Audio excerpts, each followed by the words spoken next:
வணக்கம் அன்பு நண்பர்களே. முன்னாள் உயர்கல்வித்துறை அமைச்சர் பொன்முடிக்கு விதிக்கப்பட்டிருந்த தண்டனையை நிறுத்தி வச்சிருக்கு உச்சநீதிமன்றம். இதனால அவர் மறுபடியும் சட்டமன்ற உறுப்பினரா தொடருவாரு, இன்னும் சொல்ல போனா அமைச்சராவே தொடருவாரு அப்படிங்கக்கூடிய ஒரு சூழல் எழுந்திருக்கு.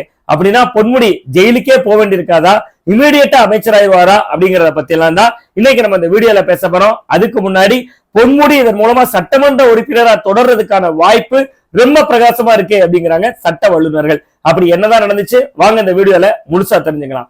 தமிழகத்துல உயர்கல்வித்துறை அமைச்சராக இருந்தவர் பொன்முடி. இதற்கு முன்பு அவர் முந்தைய திராவிட முன்னேற்ற கழக ஆட்சியில, அதாவது 2006 இருந்து 2011 வரைக்கும் நடந்த திமுக ஆட்சியில கனிம வளத்துறை அமைச்சராக இருந்தார். அப்போது அவர் வருமானத்துக்கு அதிகமா 1,70,00,000 ரூபாய் வரைக்கும் சொத்து குவித்ததா அவர் மேல அடுத்து வந்த அதிமுக ஆட்சியில வழக்கு பதிவு செய்யப்பட்டுச்சு.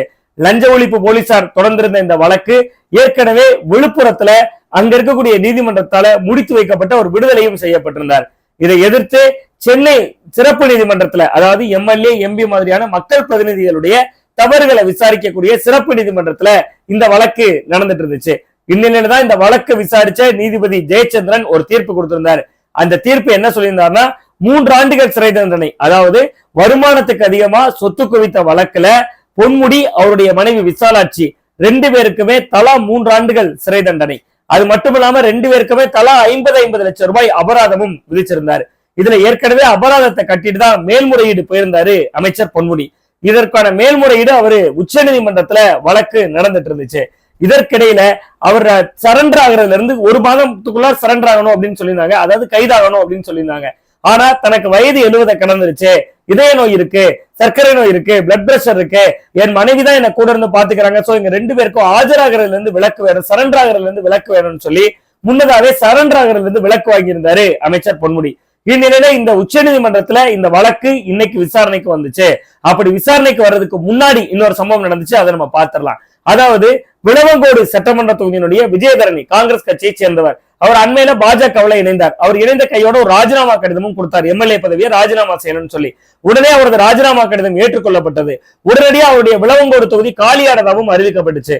உடனே இதை கையில் எடுத்த அதிமுக திருக்கோயிலூர் தொகுதியோட பொன்முடியும் தகுதி இழந்திருக்காரு, சோ அவருடைய தொகுதிக்கும் இடைத்தேர்தல் அறிவிக்கணும் அப்படின்னு சொல்லி மனு எல்லாம் கொடுத்தாங்க. முன்னாள் அமைச்சர்கள் தளவாய் சுந்தரம், விஜயபாஸ்கர் எல்லாம் இதுக்கான ஆக்டிவா இதுக்கான பணிகள்லையும் இறங்கியிருந்தாங்க. உடனடியா திருக்கோயிலூர் சட்டமன்ற தொகுதி, அதாவது பொன்முடியினுடைய தொகுதியும் காலியானதா அறிவிக்கப்பட்டுச்சு. இந்நிலையில்தான் இந்த வழக்குல அதிரடி திருப்பம் ஒண்ணு நிகழ்ந்திருக்கு. அமைச்சர் பொன்முடி மீதான இந்த வழக்கு உச்ச நீதிமன்றத்துல இன்னைக்கு மேல்முறையீட்டுக்கு வந்துச்சு. அப்ப மிக முக்கியமா ஒரு விஷயத்தை எடுத்து வாதாடினாங்க. திருக்கோயிலூர் சட்டமன்ற தொகுதி காலியானதா அறிவிக்கப்பட்டிருக்கு. இன்னொரு பக்கத்துல இந்த வழக்கு நிலுவையில இருக்கு. ஒருவேளை இந்த வழக்கு முடிஞ்சு தண்டனையில இருந்து விலக்கு வந்து தண்டனையே இல்லைன்னு தீர்ப்பாயிருச்சுன்னா ஜெயிலுக்கு போக மாட்டாரு பொன்முடி, அவ்வளவுதானே. ஆனா அவருடைய எம்எல்ஏ பதவி போயிரும், அதுக்கு பதிலா ஒரு இடைத்தேர்தல் வந்துரும். அந்த இடைத்தேர்தல்ல ஜெயிக்கிறவங்க எம்எல்ஏ ஆயிடுவாங்க, இவருடைய எம்எல்ஏ பிரதிநிதித்துவம் போயிரும், அமைச்சர் பிரதிநிதித்துவம் போயிரும், எல்லாத்தையும் இழந்துருவாரு. தாமதிக்கப்பட்ட நீதி மறுக்கப்பட்ட நீதிக்கு சமம்னு சட்டத்துல ஒரு வார்த்தை இருக்கு, லீகல் டேம் அது, சட்ட பதம் அது. தாமதிக்கப்பட்ட நீதி மறுத்தளிக்கப்பட்ட நீதிக்கு சமம். சோ பொன்முடிக்கு உரிய நீதி செய்யணும்னு கேட்டோம்னதான் இடைத்தேர்தல் அறிவிக்கப்பட்டிருக்கக்கூடிய நிலையில, இடைத்தேர்தல் வரும் அப்படிங்கக்கூடிய சூழல் எழுந்திருக்க நிலையில, அந்த தொகுதி காலியானதாக அறிவிக்கப்பட்டிருக்கக்கூடிய நிலையில உச்ச நீதிமன்றம் அதிரடியாக தண்டனையை நிறுத்தி வைத்திருக்கிறது. பொன்முடியினுடைய கைது நடவடிக்கை உட்பட எல்லா வகையான தண்டனைகள்ல இருந்தும் அதை நிறுத்தி வைத்திருக்காங்க.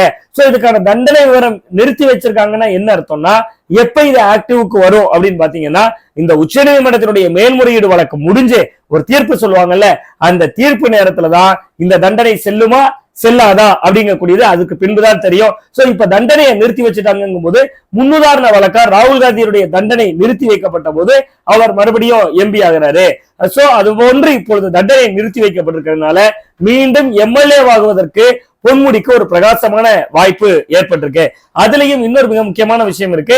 மக்கள் பிரதிநிதித்துவ சட்டப்படிதான் இவர் பதவி இழந்தார் பொன்முடி. மக்கள் பிரதிநிதித்துவ சட்டம்ங்கிறது மக்கள் பிரதிநிதிகள், அதாவது ஒரு எம்எல்ஏ எம்பி மாதிரியான மக்கள் பிரதிநிதிகளுக்கான ஒரு சட்டம். அந்த மக்கள் பிரதிநிதித்துவ சட்டத்தினுடைய அடிப்படையில 2 ஆண்டுகள் அல்லது அதற்கு மேல யாருக்கெல்லாம் தண்டனை கிடைக்குதோ அவங்க பதவி இழந்துருவாங்க.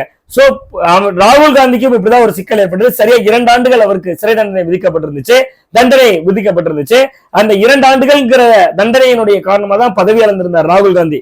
ஆனா அந்த தண்டனையை நிறுத்தி வைக்கப்பட்டதால் அவருக்கு மீண்டும் பதவி கிடைத்தது. சோ இந்த முன்னுதாரண வழக்கை வைத்து பார்க்கிற பொழுது பொன்முடி மறுபடியும் சட்டமன்ற உறுப்பினர் ஆவார். திருக்கோயிலூர் தொகுதி காலியானதாக அறிவிக்கப்பட்டது திரும்பி எடுத்துக் கொள்ளப்பட்டுவிடும். அப்படி திரும்பி எடுத்துக் கொள்ளப்படுகிற அந்த தருணத்துல பொன்முடி சட்டமன்ற உறுப்பினராக்கிறதுக்கு தடையேதும் இல்லைன்னு சொன்னா மறுபடியும் அவர் அமைச்சராகிறதுக்கும் தடையேதும் இருக்காது அப்படிங்கிறத தான் நாமும் புரிந்து கொள்ள வேண்டியிருக்கு. சோ பொன்முடியினுடைய இந்த வழக்கினுடைய அடுத்த கட்ட நகர்வுகள் குறித்து நாம் தொடர்ந்து பேச இருக்கோம்.